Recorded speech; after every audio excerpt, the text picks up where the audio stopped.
ورحمۃ اللہ وبرکاتہ۔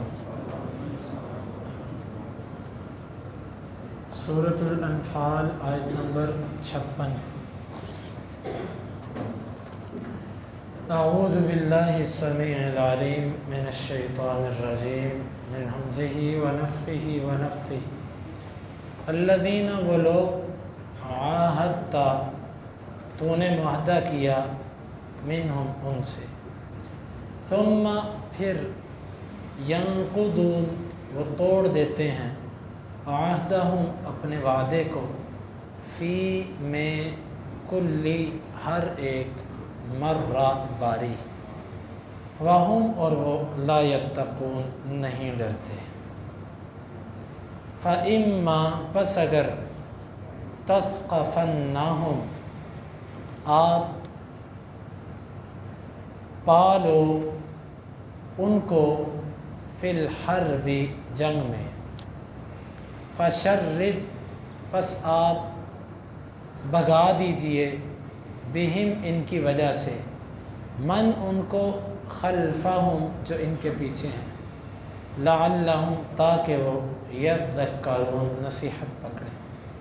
وَإِمَّا اور اگر تخافن آپ خوف محسوس کرو، من قوم کسی قوم سے، خیانتاً بدعہدی، فانبذ پس آپ پھینک دیجئے، الیہم ان کی طرف، علی سوا برابری پر، ان اللہ بے شک اللہ، لا یحب نہیں وہ پسند کرتا، الخائنین خیانت کرنے والوں۔ الذین عاہدت منہم ثم ینقضون عہدہم فی کل مرۃ وہم لا یتقون، وہ جن سے آپ نے معاہدہ کیا اور وہ ہر دفعہ اپنے وعدے کو توڑ دیتے ہیں اور وہ ڈرتے نہیں۔ فَإِمَّا تَثْقَفَنَّهُمْ فِي الْحَرْبِ فَشَرِّدْ بِهِمْ مَنْ خَلْفَهُمْ لَعَلَّهُمْ يَذَّكَّرُونَ، پس اگر آپ انہیں جنگ میں پائیں تو ان کے ذریعے آپ ان کے پیچھے والوں کو بھگا دو تاکہ وہ نصیحت پکڑیں۔ وَإِمَّا تَخَافَنَّ مِنْ قَوْمٍ خِيَانَةً فَانبِذْ إِلَيْهِمْ عَلَى سَوَاءٍ، اور اگر آپ کسی قوم سے بدعہدی سے ڈریں تو ان کا معاہدہ ان کی طرف برابر برابر پھینک دو۔ ان اللہ لا یحب الخائنین، بے شک اللہ خیانت والوں کو پسند نہیں کرتا۔ پہلی آیت میں اللہ تعالیٰ نے یہود کی طرف اشارہ کیا۔ اس آیت کا کل والی آیت کے ساتھ بڑا گہرا تعلق ہے، اس سے جو پہلی آیت ہے، کہ بدترین زمین پر بسنے والے کون ہیں؟ جو اللہ اور اس کے رسول سے وعدے کر کے اس کو توڑ دیتے ہیں۔ اس کا اول مصداق تو یہود ہیں، پھر اس کے بعد ہر وہ کہ جو اللہ یا اس کے رسول سے وعدہ کر کے توڑے۔ نبی کریم صلی اللہ علیہ وسلم جب مدینہ تشریف لائے تو یہود کے ساتھ کچھ معاہدے کیے کہ ہم مل کے رہیں گے، ایک دوسرے کے خلاف لڑیں گے نہیں، ایک دوسرے کی دیت بھی دیں گے، ایک دوسرے کا دفاع بھی کریں گے، یہ ان سے معاہدے کیے۔ لیکن انہوں نے پہلے دن ہی سے شرارتیں کی۔ مثلا اوس اور خزرج جب مسلمان ہو گئے تو ان کو یہ برداشت نہیں ہوتا تھا، انہوں نے یہ کوشش کی کہ کسی نہ کسی طرح اوس اور خزرج کو لڑایا جائے۔ چنانچہ انہوں نے کئی ایسی شرارتیں کیں، جنگ بعاث کے اشعار پڑھے تاکہ یہ اوس اور خزرج کے لوگ آپس میں طیش میں آئیں اور پھر دوبارہ پہلے والی جنگ شروع ہو جائے۔ جنگ بدر ہوئی۔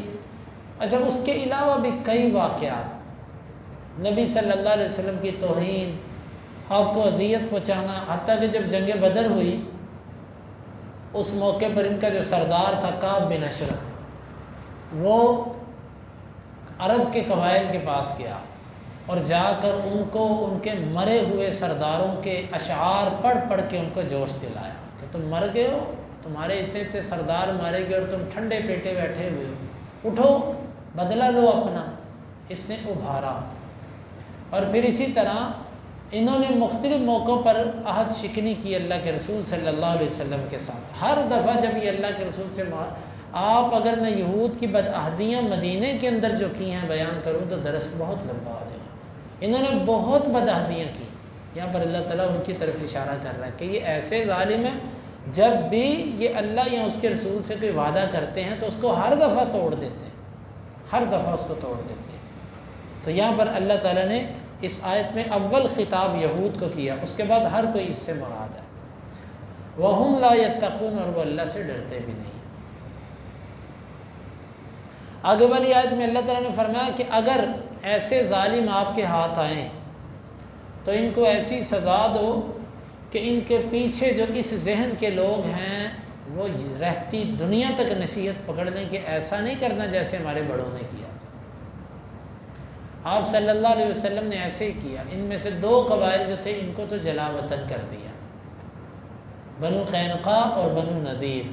یہود کے قبائل ان کو مدینے سے نکال دیا، اور جو بنو قریظہ تھا اس نے بڑی خیانتیں کی تھیں، انہوں نے عین خندق کے موقع پر خیانت کی، اور اسی طرح اللہ کے رسول صلی اللہ علیہ وسلم کو اذیتیں پہنچائی گئیں۔ آپ نے ان کا محاصرہ کیا، 25 دن تک ان کا قلعہ آپ نے اس کو گھیرے میں لیے رکھا۔ پھر سعد بن معاذ کے فیصلے پر یہ نیچے اترے، اور پھر ان کا 600 یا اس سے بھی زائد جنگجو جو بالغ تھے وہ سب کے سب قتل کر دیے گئے، اور ان کے عورتیں اور بچے جو تھے ان کو قتل نہ کیا گیا۔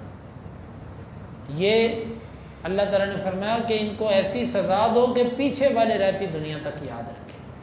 تو یہ اس آیت کا مطلب ہے کہ کافر جو جنگ کے میدان میں آ جائے یا جو ایسی کیفیت پر بدعہدی کرتا ہوا پکڑا جائے تو آپ اس کو پھر ایسی سزا دو کہ رہتی دنیا تک وہ پھر دوبارہ ایسے نہ کرے۔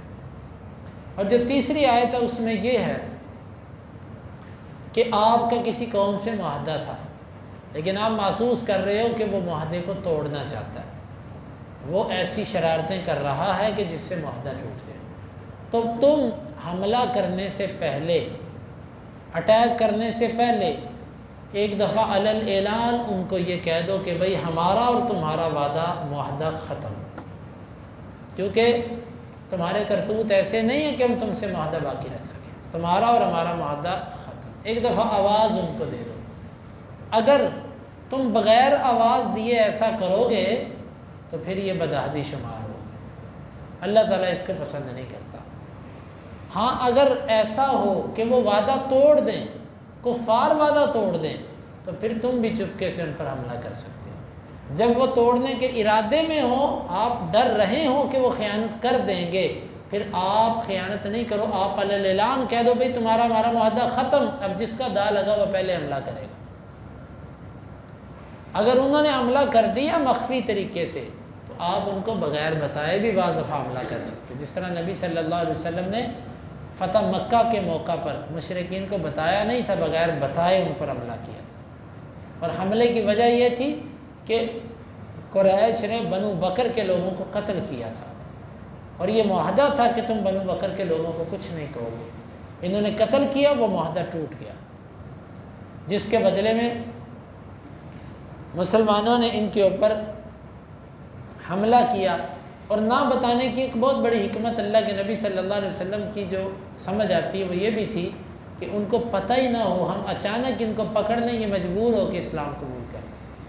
اگر ہم ان کو پہلے للکار کے جائیں گے تو غیرت میں آ کے یہ بھی جنگ کریں گے، جس کا نتیجہ یہ ہوگا کہ اللہ کے گھر حرم کے اندر خون ریزی ہوگی۔ آپ نے بتایا ہی نہیں۔ تو بہرحال خلاصہ اس کا یہ نکلا کہ جس قوم سے معاہدہ ہو کہ ہم تمہارے دوست ہیں، ہم تمہارے اتحادی ہیں، اس قوم کے لیے ضروری ہے کہ آپ اس کو کسی بھی طرح نقصان نہیں پہنچائیں۔ اگر نقصان پہنچاتا ہے وہ تم اعلانیہ طور پہ کہہ دو بھی معاہدہ ختم۔ کیوں؟ اگر تم معاہدے ختم کرنے کا اعلان نہیں کرتے اور ان پر حملہ کر دیتے ہو تو یہ خیانت ہے، اور اللہ خیانت کو پسند نہیں۔ آپ دیکھیں کیسا اسلام ہے، اسلام کتنا عظیم مذہب ہے، کسی کافر کو بھی دھوکہ دینے کی تعلیم نہیں دیتا، کافر کے ساتھ بھی خیانت کرنے کی اجازت نہیں دیتا۔ تو یہ ہے اصل اسلام۔ لیکن افسوس ہے آج کے دور میں تو کیفیت بالکل بدل چکی ہے، معاہدے پر معاہدے ٹوٹ چکے ہیں، اللہ کے نبی کے کارٹون، قرآن کی گستاخیاں، اسلام کی گستاخیاں، مسلمان بیٹیوں کے ساتھ ظلم و جبر۔ لیکن آج تو ہمارے مسلمان جو ہیں ان کو کوئی پرواہ نہیں اس چیز کی۔ بہرحال اس آیت مبارکہ میں اللہ رب العالمین نے قوم کے ساتھ معاہدہ توڑنے کا طریقہ بتایا کہ معاہدہ توڑنا ہے تو اعلان کر کے توڑو، خاموشی کے ساتھ معاہدہ توڑنا یہ درست نہیں ہے۔ اللہ رب العالمین سے دعا ہے اللہ تعالیٰ ان آیات کو سمجھنے کی اور عمل کی توفیق عطا فرمائے۔